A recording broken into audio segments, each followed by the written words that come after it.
So I'm not sure we've ever got to the question of why does the universe exist at all? Let's talk about that. Yes. So it's not the simplest question in the world. So it takes a few steps to get to it. And it's nevertheless even surprising that you can even begin to answer this question. Indeed. As you were saying.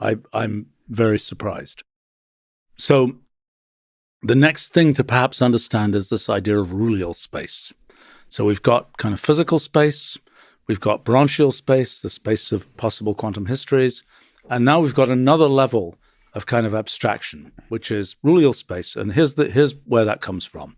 So you say, we've got this model for the universe. We've got a particular rule, and we run this rule and we get the universe. Okay, so that's interesting. Why that rule? Why not another rule? And so that confused me for a long time. And I realized, well, actually, what if the thing could be using all possible rules? What if at every step, in addition to saying apply a particular rule at all places in this hypergraph, one could say just take all possible rules and apply all possible rules at all possible places in this hypergraph. Mm-hmm. Okay? And then you make this Rullial multi-way graph, which both is all possible histories for a particular rule and all possible rules. So the next thing you'd say is, how can you get anything reasonable out of, how can anything, real come out of the set of all possible rules applied in all possible ways?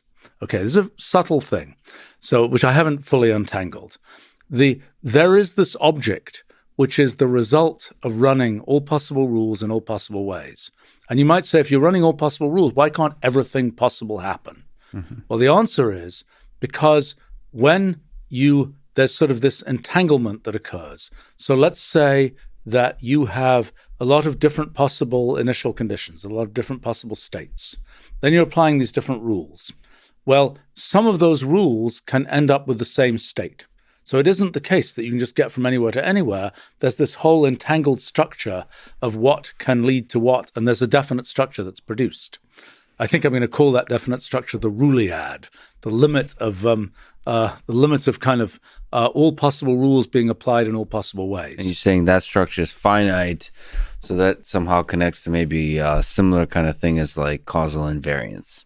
Well, it happens that the Rulliad necessarily has causal invariance. That's a feature that's just a mathematical consequence of essentially using all possible rules plus universal computation gives you the fact that from any diverging paths, you can always, the paths will always converge. But does that say that does that necessarily infer that the Rulliad is finite?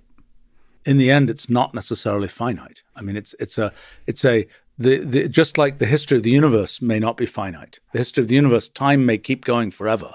You can keep running the computations of the Rulliad and you'll keep spewing out more and more and more structure. It's like time doesn't have to end. But the issue is there are three limits that happen in this Rulliad object. One is how long you run the computation for.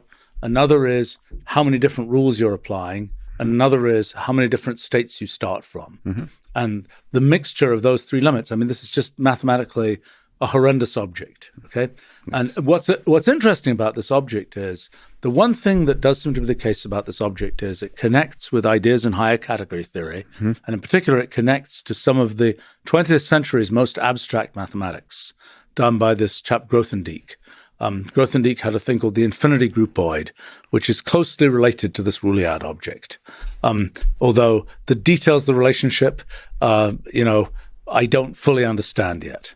But I think that what's interesting is this thing that is sort of this very limiting object. So a way to think about this that again will take us into another direction, which is the equivalence between physics and mathematics. Mm-hmm. The way that, let's see. Maybe this is just to give a sense of this kind of groupoid and things like that. You can think about, in mathematics, you have certain axioms. They're kind of like atoms. And let's talk about mathematics for a second. So what is mathematics? What is it made of, so to speak? Mathematics, there's a bunch of statements like for addition, x plus y is equal to y plus x. That's a statement of mathematics. Another statement would be, x squared minus 1 is equal to x plus 1, x minus 1. There are infinite number of these possible statements of mathematics. Well, it's not just, I guess, a statement, but with x plus y, it's a rule that you can. Yes, you think of it as a rule. It is a rule. It's also just a thing that is true in mathematics. Right. It's a statement of truth. Okay. Right. And what you can imagine is you imagine just laying out this giant kind of ocean of all statements. Well, actually, you first start. Okay, this is where this was segueing into a different thing. Let me not go in this direction for a second. Let's not go to meta mathematics just yet. Yeah, we'll maybe get to meta mathematics, but Sure. but it's so let me explain the groupoid and things later. Yes. Yeah, but so let's come back to the universe. Always a good place to be in, so to speak. Yeah, so what does the universe have to do with the Rulliad, the Rullial space, and how that's possibly connected to why the thing exists at all, Right. and why there's Okay. just one of them? Yes. Okay. So here's the point. So the thing that had confused me for a long time was, let's say we get the rule for the universe. We hold it in our hand. We say, this is our universe. Mhm. Then the immediate question is, well, why isn't it another one? And, that's kind of the sort of the lesson of Copernicus is we're not very special. So how come we got universe number 312 and not universe quadrillion? Mhm. And I think the resolution of that is the realization that the universe is running all possible rules. So then you say, well, how on earth do we perceive the universe to be running according to a particular rule? How do we perceive definite things happening in the universe? Well, it's the same story. It's the observer. There is a reference frame that we are picking in this Rullial space, and that is what determines our perception of the universe. Mm-hmm. With our particular sensory information and so on, we are parsing the universe in this particular way. So here's the way to think about it. In physical space, we live in a particular place in the universe. And, we could live on Alpha Centauri, but we don't. We live here. And similarly, in Rullial space, we could live in many different places in Rullial space, but we happen to live here. Hmm. And what does it mean to live here? It means we have certain sensory input. We have certain ways to parse the universe. Those are our interpretation of the universe. What would it mean to travel in Rullial space? What it basically means is that we are successively interpreting the universe in different ways. So in other words, to be at a different point in Rullial space is to have a different interpretation of what's going on in the universe. And we can imagine even things like an analog of the speed of light as the maximum speed of translation in Rullial space and so on. So wait, what's the interpretation? So Rullial space and I'm confused by the we and the interpretation and the universe. Okay. I thought moving about in Rullial space changes the way the universe is. The way we would perceive it, the way that so it ultimately has to do with the perception. So it doesn't Rullial space is not somehow changing, like branching into another universe or something like that. No, This I mean is just part the of point is that the whole point of this is the Rulliad is sort of the encapsulated version of everything that is the universe running according to all possible rules. We think of our universe, the observable universe, as its thing. So we're a little bit loose with the word universe then, because wouldn't the Rulliad potentially encapsulate a very large number, like combinatorially large, maybe infinite set of what we human physicists think of as universes? That's an interesting parsing of the word universe, right? Uh-huh. Because what we're saying is, just as we're at a particular place in physical space, we're at a particular place in Rullial space. At that particular place in Rullial space, our experience of the universe is this. Yeah. Just as if we lived at the center of the galaxy, our experience of the universe will be different from the one it is given where we actually live. And so what we're saying is when you might say, I mean, in a sense, this Rulliad is sort of a super universe, so to speak.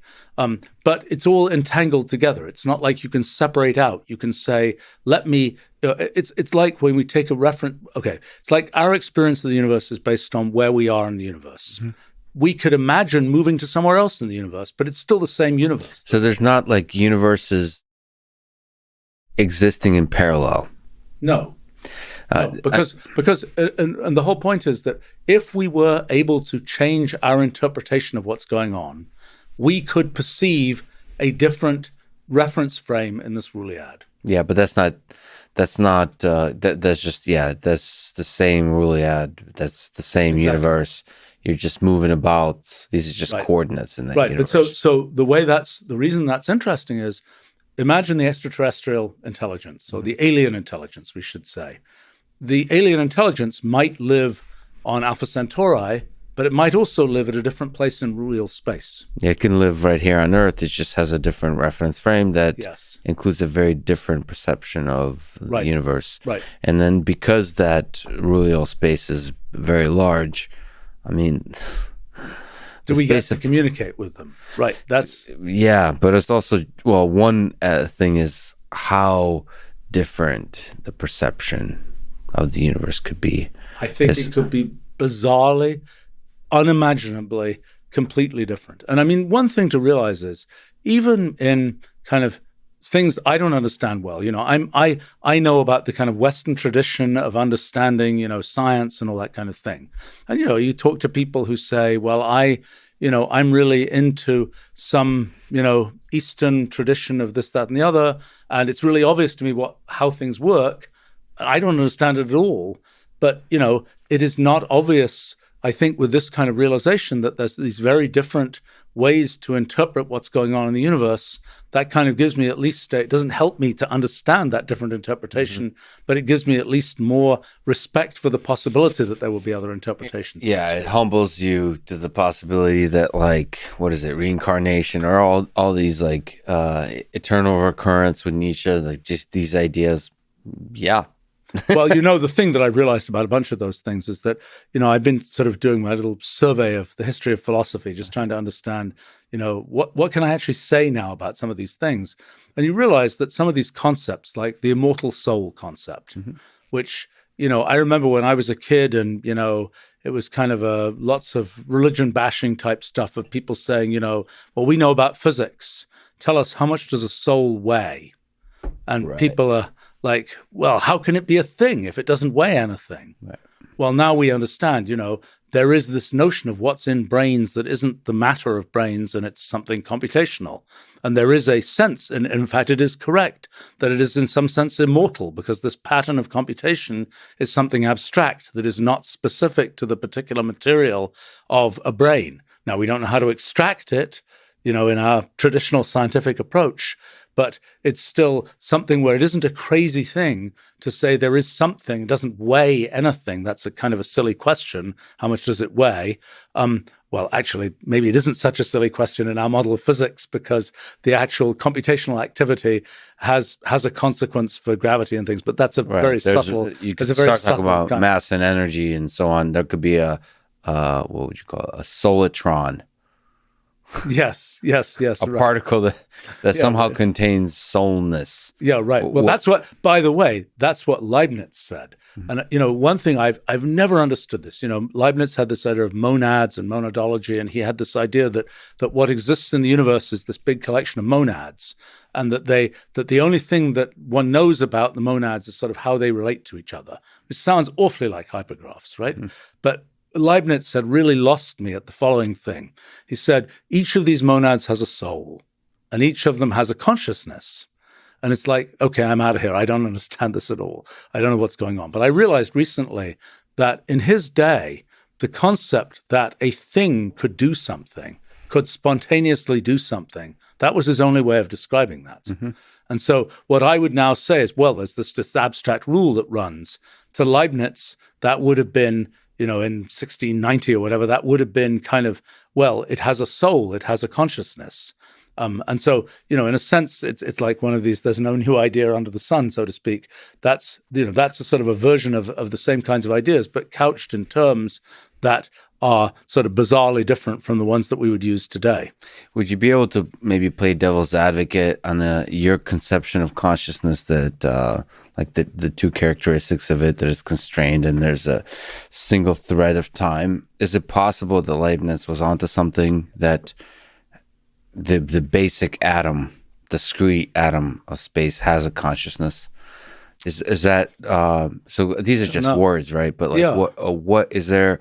Is there some sense where consciousness is much more fundamental than you're making it seem? Don't know. I mean, I think. Can you construct a world in which it is much more fundamental? I think that, okay, so the question would be, is there a way to think about kind of, if we sort of parse the universe down at the level of atoms of space or something, could we say, well, so that's really a question of a different point of view, a different place in real space. You're asking the question, could there be a civilization that exists?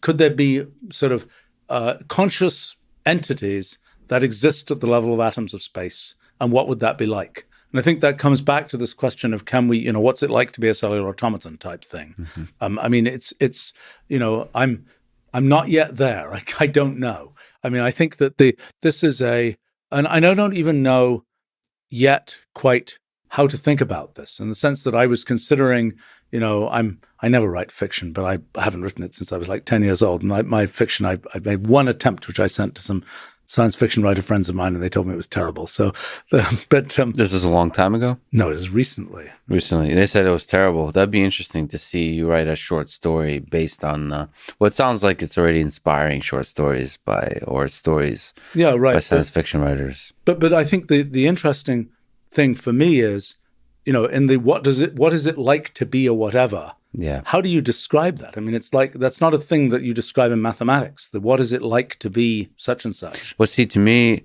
when you say, what is it like to be something, presumes that you're talking about a singular entity. So, yeah, like there's some kind of feeling of the entity, the stuff that's inside of it and the stuff that's outside of it. Mm-hmm. And then that's when consciousness starts making sense. But then it seems like that could be generalizable. If you take some subset of a cellular automata, you could start talking about what does that subset maybe feel. But then I think you could just take arbitrary numbers of subsets. Like to me, like you and I individually are consciousnesses, but you could also say the two of us together is a singular conscious. Maybe. I'm not so sure about that. I think that the single thread of time thing may be pretty important. And that as soon as you start saying there are two different threads of time, there are two different experiences, and then we have to say, how do they relate? How are they sort of entangled with each other? I mean, that may be a different story of a thing that isn't much like, what do the ants, what's it like to be an ant? Mm-hmm. Where there's a sort of more collective view of the world, so to speak. I don't know. I think that, this is, I don't really have a good, my best thought is, can we turn it into a human story? It's like the question of, when we try and understand physics, can we turn that into something which is sort of a human understandable narrative? Mm-hmm. And now what's it like to be a such and such? Maybe the only medium in which we can describe that is something like fiction, where it's kind of like you're telling, the life story in that setting. But this is beyond what I've yet understood how to do. Yeah, but it does seem so, like with human consciousness, we're made up of cells, and like there's a bunch of systems that are networked, mm-hmm. that work together, that at the human level feel like a singular consciousness when you take. Yes. And so maybe like an ant colony is just too low level.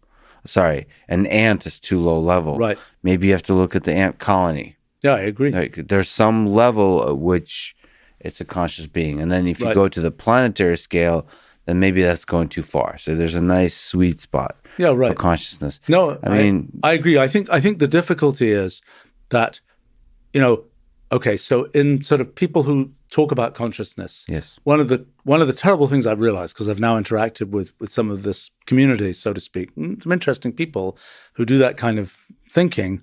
But, one of the things I was saying to one of the leading people in that area, I was saying, that, it must be kind of frustrating because it's kind of like a poetry story. That is, many people are writing poems, but few people are reading them. Yes. So there are always these different, everybody has their own theory of consciousness, and they are very interdiscussable.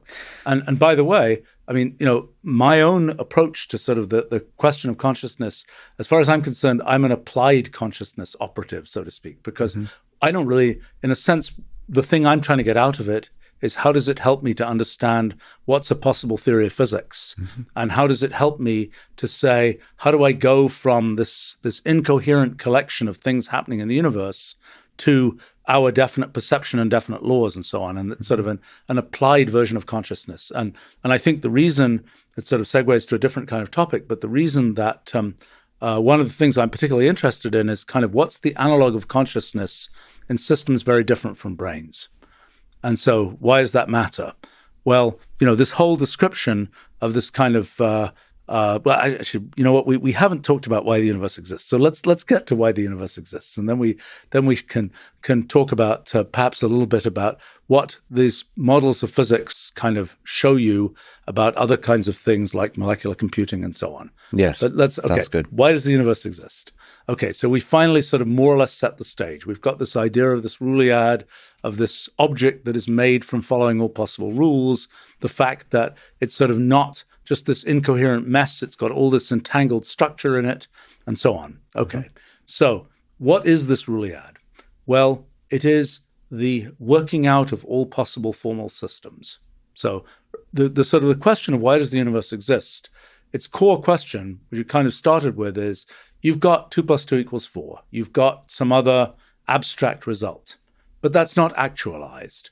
It's just an abstract thing. And when we say we've got a model for the universe, okay, it's this rule, you run it, and it'll make the universe. But it's like, but where's it actually running? What is it actually doing? Right? What is it actual, or is it merely a formal description of something? Okay.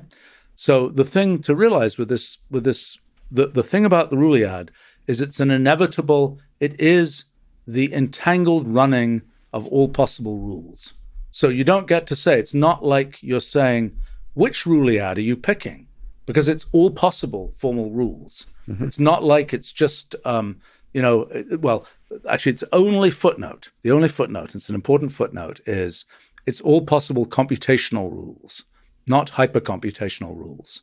That is, it's running all the rules that would be accessible to a Turing machine, but it is not running all the rules that will be accessible to a thing that can solve problems in finite time that would take a Turing machine infinite time to solve.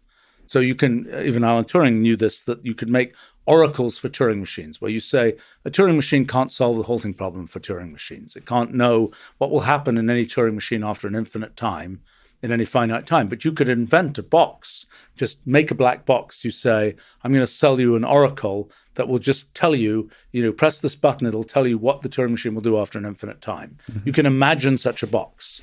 You can't necessarily build one in the physical universe, but you can imagine such a box.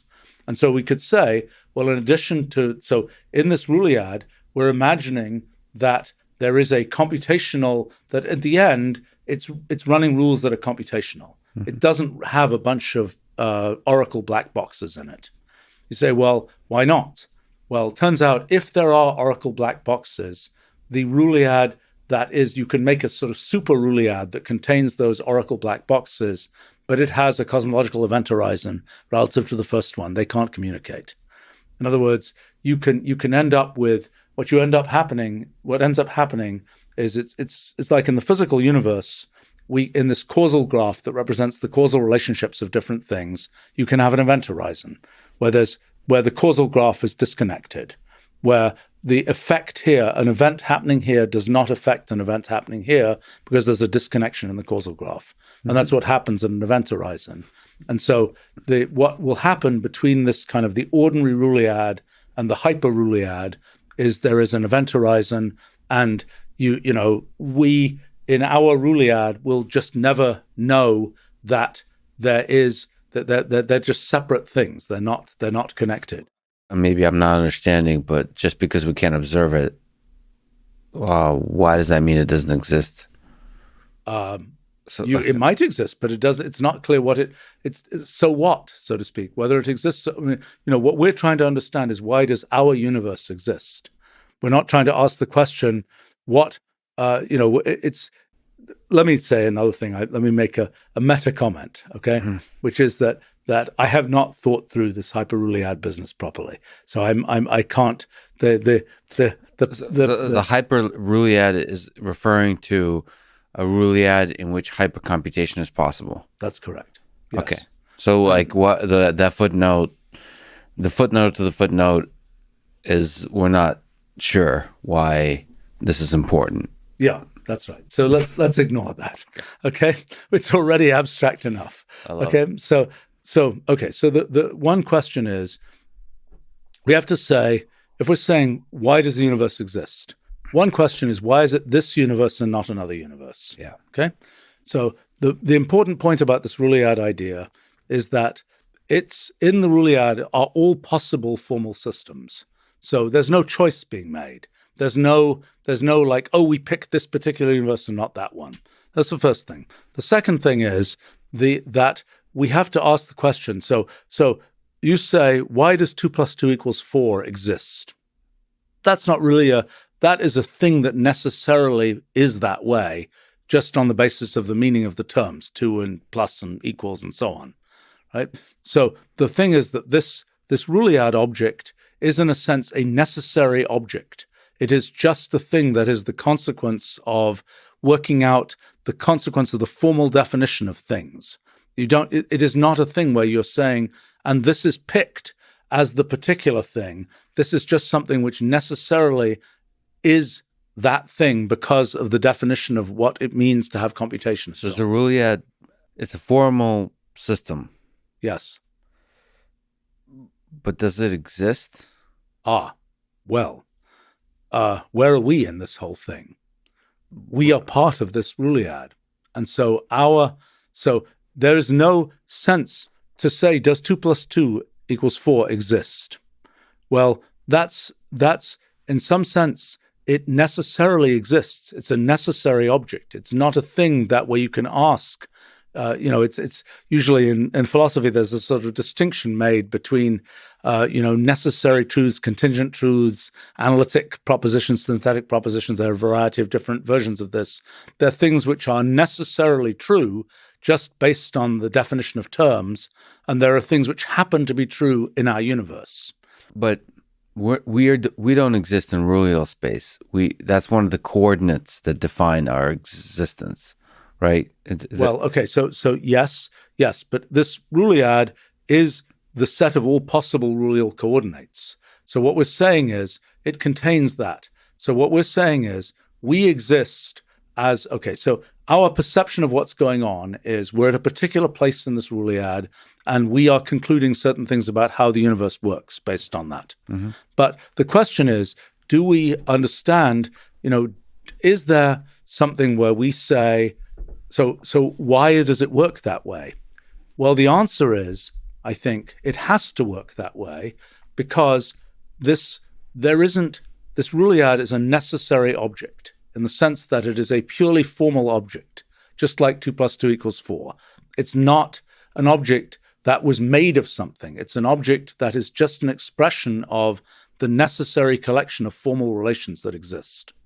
And so then the issue is, can we, in our experience of that, can we have tables and chairs, so to speak, in that just by virtue of our experience of that necessary thing? Mm-hmm. And, what people have generally thought, and honestly, that I don't know of a lot of discussion of this why does the universe exist question. Mm-hmm. It's been a very, I've been surprised actually at how little, I think it's one of these things that's really kind of far out there. But the thing that is, the surprise here is that all possible formal rules, when you run them together, and that's the critical thing, when you run them together, they produce this kind of entangled structure that has a definite structure.